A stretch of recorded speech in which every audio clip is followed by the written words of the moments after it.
Once you're ready to put your website out there, you have it kind of set up, or you have the basic skeleton of it, and you're ready for it to go live on the web, you have to publish it. Now this is a little strange compared to other Google items because it has a share button.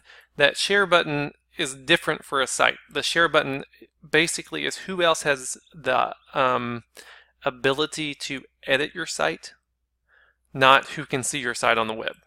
So this share button is not your friend when you're trying to go live. When you're trying to go live, what you want to do is hit publish.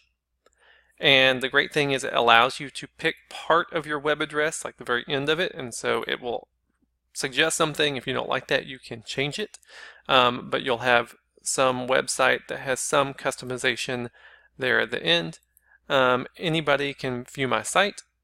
You can limit that to people within your school district, but then that means someone has to sign in to see your site, and parents won't have that email address within your school district, so they wouldn't be able to see your site. So anyone is probably your best option.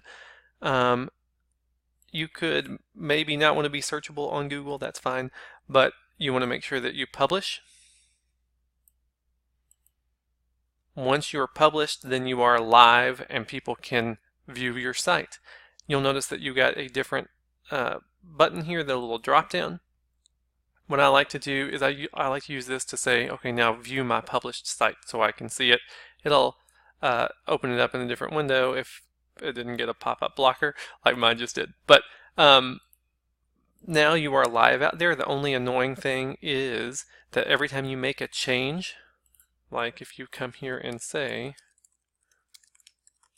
I want to change what that says, you have to publish it to send it out and make that change live. So that publish button becomes almost like your save button.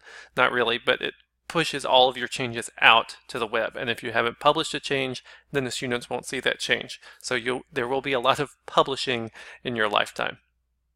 But that is how to make, so far you've got your website created, the skeleton and page structure set up, and now you are published and live on the web.